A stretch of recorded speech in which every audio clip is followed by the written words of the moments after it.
তো দেখো বন্ধুরা, আমাদের মেট্রো চলে এসেছে। আমরা এখান থেকে যাব এসপ্ল্যানেডে, ওখান থেকে বাস ধরে আমরা যাব দীঘা। তো আমাদের সঙ্গে মেট্রোতে আবার এই সিরিয়াল অ্যাক্টরটি বসে আছে। আমি এর নাম জানি না সিরিয়ালে, তবে দেখেছি। তোমরা যদি কেউ নাম জানো প্লিজ কমেন্ট করে বলো।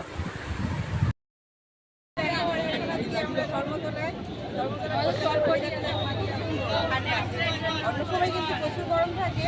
আজকে আমরা যাচ্ছি দীঘায়, যতটা গরম নেই ততটা গরম নয়, ঠান্ডা, ওইটা খুব সুন্দর।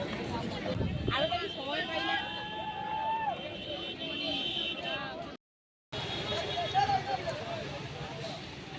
তো আমাদের বাসটা ছাড়ার আগেই বৃষ্টি আরম্ভ হয়ে গেছে। আগে তো এসি বাস, তার উপরে বৃষ্টি হয়েছে।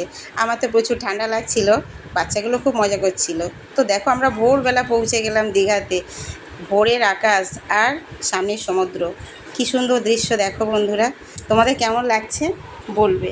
আমরা সকলে দেখো দীঘার পাড়ে বসে আছি, আর আমাদের বাড়ির ছেলেরা সকলে মিলে হোটেল দেখতে গেছে। হোটেল দেখা হলেই সেখানে আমরা চলে যাব। ততক্ষণে আমরা একটু সমুদ্রের পাড়ে বসে আড্ডা মারছি। তো দেখো অবশেষে একটা হোটেল পেলাম, খুব সুন্দর। হোটেলটা এত সুন্দর কি বলবো, খুব ভালো লাগছিল। একটু গিয়ে শান্তি করে সেখানে বসলাম। দীঘায় এত মানুষের ঢল নেমেছে যে আমরা ভোর 4টে থেকে কোনো রুমই ফাঁকা পাচ্ছি না। একটা পেলাম তো পেলাম, গরুর ঘর দিয়েছিল আমাদের, আমরা ঝগড়া করে বেরিয়েছি, আবার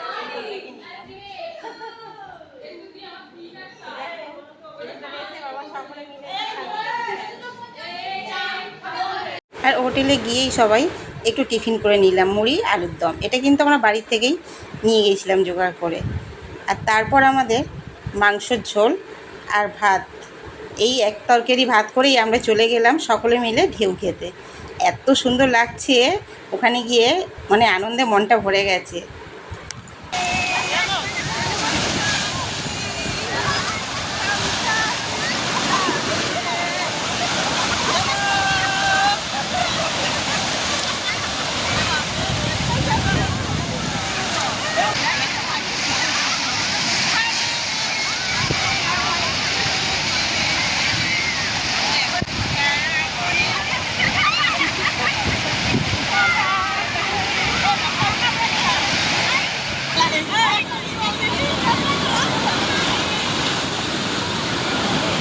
আর সমুদ্রে ঢেউ খাওয়ার পর তোমরা তো জানোই খুব জোর খিদে পায়।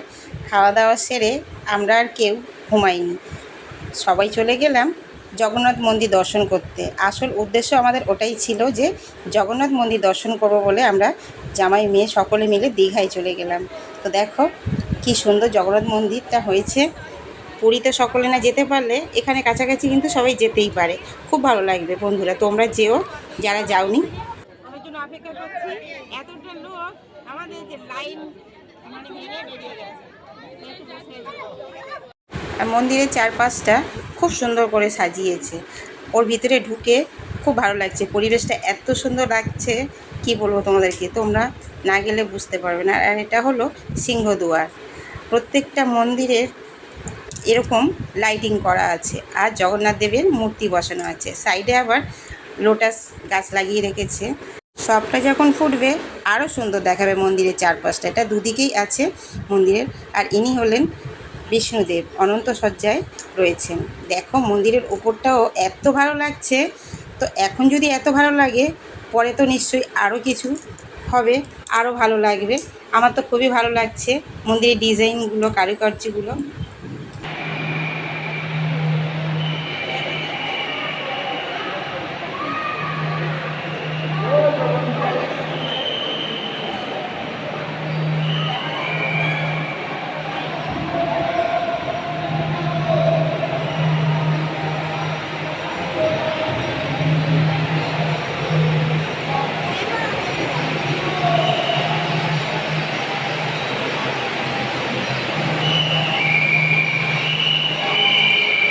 পরপর 3টে মন্দির প্রবেশ করলাম। তো শেষে ছিল জগন্নাথ দেব, বলরাম, সুভদ্রা দেবী। তো ওনাদের দর্শন করার পর বাইরে বেরিয়ে আসলাম। তারপর সন্ধ্যা হয়ে গেছে, এসে আবার ব্রিজের পাশে আমরা বসেছিলাম লাইন দিয়ে।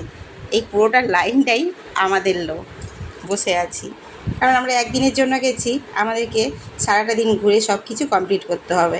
তো বন্ধুরা, আমার এই ফ্যামিলি ট্যুর তোমাদের কেমন লাগলো কমেন্ট করে জানিও প্লিজ।